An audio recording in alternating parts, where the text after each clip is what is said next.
I am now officially a Democrat. I have changed my registration with the state of Missouri. It took me a long time to get here, and I know the Democratic Party has its own challenges, but the challenges of the Democratic Party are nothing like the intellectual disaster that is the current Republican Party. Hi everybody, Blake Ashby here. When I was growing up, I always thought of myself as a Republican, and that was based primarily on economic issues. I was a traditional moderate Republican. I believed in fiscal sanity and socially letting people do what they wanted as long as it didn't impact others. That used to be the Republican Party. The Republican Party has no connection to what I just said anymore. Unfortunately, starting with Ronald Reagan, a president I liked and respected, the Republican Party started backing away from fiscal sanity. They bought into this idea that they could create massive deficits through tax cuts, and those tax cuts would create so much new economic activity that the tax cuts would eventually pay for themselves and the budget would come back into balance. That is a cuckoo idea.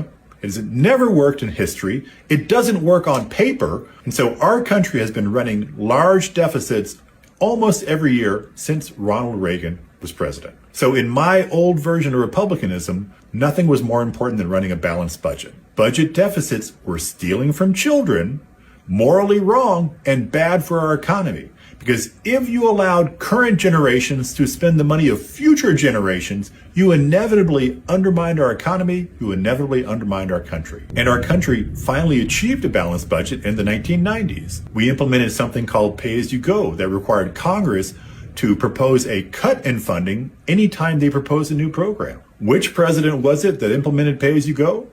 Which president was it that had our last balanced budget? It was Democrat Bill Clinton. And unfortunately, it was the next Republican president, George H.W. Bush, who blew up pay-as-you-go and put us on the path to the massive deficits we have right now. As much as my memory says it's the Republican Party that is more fiscally prudent, history shows that is not true. Every Democratic president from Clinton on has reduced the size of the annual budget deficit.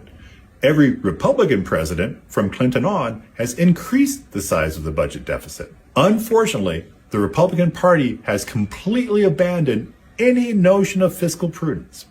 It is the Democratic Party that has done a better job of balancing our budget and managing our economy. So I'm all in. I'm going to do anything I can to help the Democrats take back the House and possibly the Senate in 2026, and obviously lay the groundwork for a president in 2028 who actually believes in a balanced budget, who actually understands that capitalism works better when we regulate it, and who understands that the future of America depends on our fiscal prudence now. I'm Blake Ashby. Go Democrats.